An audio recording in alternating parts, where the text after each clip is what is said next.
Hey everyone, it's Mary Brownlee, licensed professional counselor. Today we're going over triangulation. Indeed, it's a favorite tactic of manipulators and emotionally abusive people everywhere. So this is a form of indirect communication where person A and person B don't actually communicate with one another. Instead, person A pulls in person C over there and has them be kind of a go-between or a mediator, or pulls them into the drama or the conflict in some way, shape, or form. So it's a very unhealthy form of communication. It never solves any problems, usually makes them worse. Yeah, it's not good.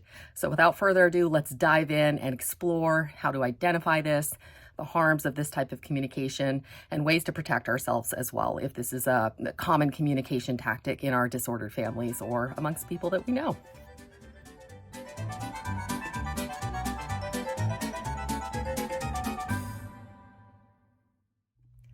Okay, so triangulation, I like to call it, it is the triangle of the three S's.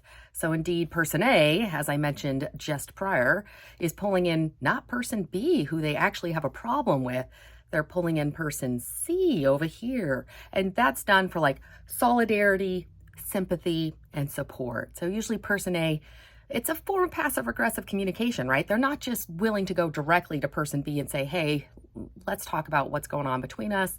I'm upset. Can we work this out? They're not doing that type of healthy communication. No, what they're doing is they're pulling in person C over there for sympathy and solidarity and for support. So it's a form of manipulation and can be emotionally abusive in that respect, because usually what happens is person C over there begins to harass person B and is like, oh, what are you doing to person A? That's not very nice. You know, how come you're not doing XYZ, blah, blah, blah, blah, blah.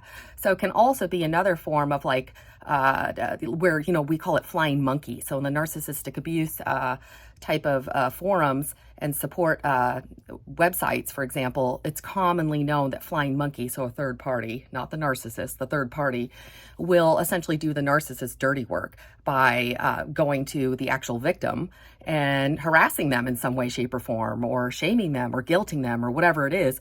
And meanwhile, the narcissist just gets to sit back and go, I didn't even have to actually talk to, you know, my child or my friend or whoever it is that they actually want to victimize. I get to just sit back and watch my good old solid friend over there do all my dirty work for me. So yeah, this is a really destructive way where the actual disordered person or the narcissist or the person who's abusive gets to play the victim, right? They get person C on their side who believes them because, of course, they're very good at manipulating people and pretending that they're the real victim. And then, ironically, they get to further abuse the actual real victim with this help of this third party over here.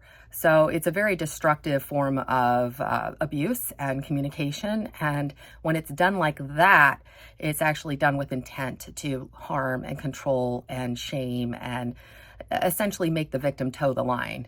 It's like ganging up on somebody, right? It's like a mob and bullying type of mentality where the more people I get on my side, the more the actual real victim looks like they're the problem and that they're the person who should be responsible for fixing everything. Because look at all these people I have over here that are telling me that you, the victim, are the real problem and I actually the abuser and the real victim. So it's like a drama triangle, for example, but instead the actual victim is made out to be the persecutor, the bad one. We need to take care of the bad one. So in that way, it's really a form of abuse by proxy, where the real victim gets abused by now not only the narcissist or the abuser, but then all the abuser's friends, family, etc. So it's very painful, it's very destructive, it's very isolating, and it's not a fun thing to experience.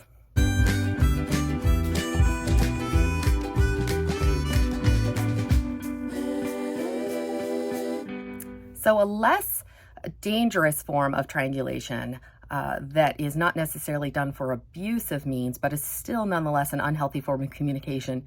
I'll give an example from my own family.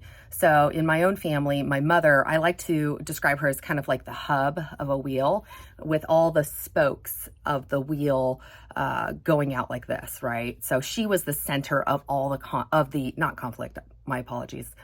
She was the center of all the communication. And essentially all the spokes. So you can say this was my father, my brother, my other brother, and me. And so we were each an individual spoke. And what happened was all of the communication went through my mother. So if, say, my father wanted to communicate with me, he wouldn't contact me directly.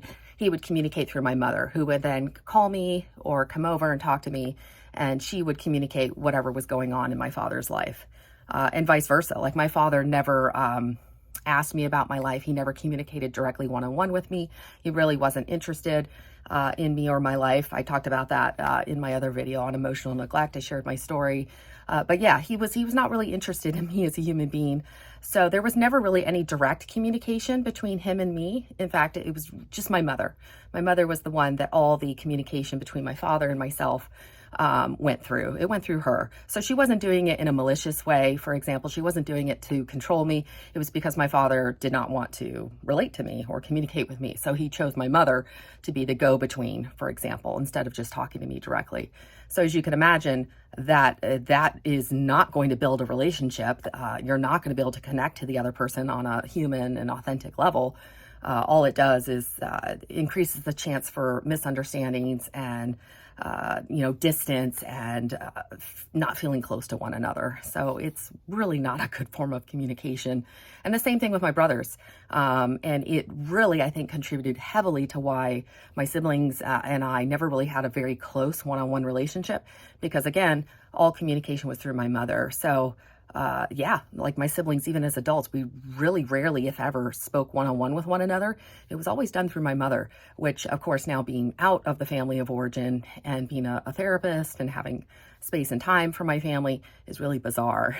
But, when you grow up in it, it doesn't seem bizarre at the time. It seems very normal, and it's just the way things were. And yeah, like, again, the grief stages, right? We're in denial. One of the first stages there where we don't really see what the problem is. So yeah, as you can imagine, it's not a great form of communication. It really blocks relating to one another and connecting and getting to know each other as human beings and bonding and beginning to love and form a relationship. It blocks that. So really, my whole family, the only person we had a real relationship with was my mom. She was the only one that was relating to everyone one-on-one. So it really blocked connection and intimacy and emotional closeness, unfortunately, with everyone else. And so that is a really sad downside of this type of communication. So whether it's done overtly in an abusive fashion, or whether it's done just kind of, this is normal in the family and this is just how communication has been done, probably generational trauma messages here of how people communicate and relate to one another. Either way, you can see that it has downsides, and it's not really a healthy form of communication.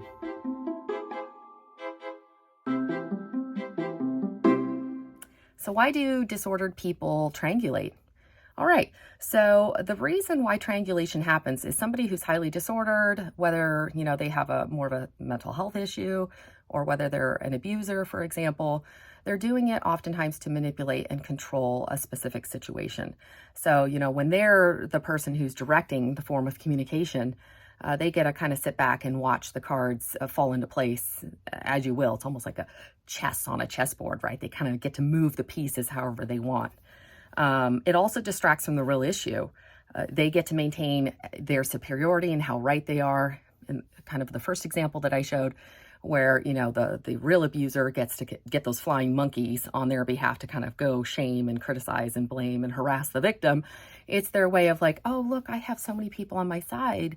I'm the real victim. And meanwhile, the real victim is the one that is just really getting beaten to a pulp by the crowd, for example, who are abusing the person by proxy. The narcissist isn't even necessarily abusing them anymore directly one-on-one. It's the whole crowd is. And that kind of happened in my family as well. It was very destructive, very harmful, and very hard to overcome when you are the one person against a whole crowd. Yeah, it's not fun at all.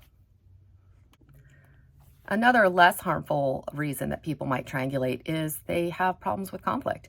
Maybe they have their own trauma, or they're very conflict avoidant, or they're afraid of, people's reactions, for example. So maybe they get a third party to help them out with some sort of communication with another person just to reduce their own anxiety and their own discomfort.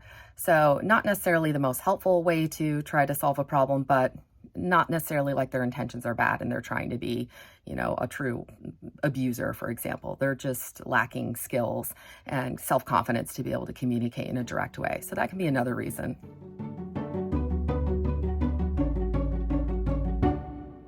So how can you protect yourself if you see this type of communication going on, whether it's in your family of origin, maybe it's at your workplace or some other environment, and you're noticing that triangulation is going on a lot. There's a lot of drama and chaos. It's just making things worse. What can you do about it? So the first step really is recognizing what's going on. If you notice that triangulation is happening, then you can do something about it. So really the first option you might have, and this might be with somebody who's, say, less disordered, not necessarily strongly abusive, that might actually harm you in some way, shape, or form. We wouldn't want you confronting somebody who's truly, truly abusive or very harmful, because that could do more damage to you and that's not worth it. But say they were just your run-of-the-mill average kind of drama, toxic type of person. You could directly try confronting them and, for example, say, I'm not really interested in hearing about what's going on with person B over there. Please don't involve me. I don't really want to make things worse. You really should. I encourage you, to go talk to person B directly. I really don't feel like it's my place to come between the two of you and try to solve this for you guys. Please, go talk to her one-on-one. That's probably the best solution here. And you could try, for example, putting down, a boundary like that. But again, a truly abusive, very toxic individual, you're going to try to say something like this, they're probably going to do any variety of, tactics, for example, to try to blame shift and gaslight and call you crazy and you're making it up or you're seeing things that aren't there. They'll do their typical behaviors to deflect the blame away from themselves. So again, don't enter into crazy making conversations. Not worth it. If that doesn't work, so again, if just talking to them directly doesn't work, my best advice is just to disengage. If you recognize somebody's trying to triangle you and they're not going to communicate with you one-on-one, perhaps it is a family member who's attempting to get other family members into the drama, and now those other family members are contacting you on their behalf, like Flying Monkey, for example. You can simply tell the Flying Monkey, I appreciate you're trying to help, but really this is a problem between me and my family member. I would appreciate it if you would just kind of let us try to work it out ourselves. So that would be my best advice, is to tell the person who's trying to help that, hey, this is really actually not helpful, and I'd rather just speak to them directly. Or you could just simply disengage too. So again, gray rock, that wonderful kind of smile and nod, no real emotional response or reaction, and just don't engage any further in it. Can cause some of that drama to die down and for them to leave you alone for a period of time, one can hope. Refuse to be pulled into conversations that are not your responsibility either. So if person A is not willing to directly speak to you one-on-one and you've tried, to have a conversation one-on-one and they're just not going to, then there's not much else you can do, right? You've done the best you can and it's time to disengage and just protect your own emotional well-being. Disordered people are going to continue to be disordered no matter what we try to do. And it's better to protect our emotional and mental health than to continue to try to change them or change the situation. So yeah, if you've tried and it doesn't work, don't keep beating your head against a brick wall. It's okay to disengage.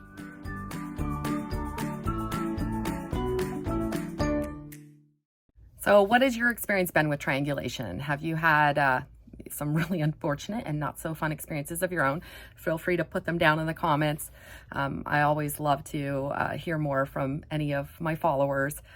Please do leave a like and subscribe. Your support means so much. It helps to grow my channel. It helps me to know what you guys are interested in. And yeah, if triangulation is something that happens a lot, say in your family of origin, I always encourage people, find a good trauma therapist. Again, you want a therapist who's well-versed in dysfunctional families and family of origin trauma, abuse, because they make a big difference. They know and understand what these dynamics look like. They're not going to gaslight you or invalidate you. It'll be really helpful for you learning to trust yourself and to be able to talk to a neutral third party, which will give you even further ideas of how to protect you and in your family of origin or in that whatever unique situation you're facing. So yeah, create good boundaries when and where possible. definitely disengage from disordered people who communicate like this frequently. And it's okay to find safety away from people who do this emotionally abusive and manipulative tactic. It's not good for our mental health to be around these type of individuals, and give yourself permission to protect yourself. I hope you found this video helpful, and I look forward to seeing you in the next one. Take care.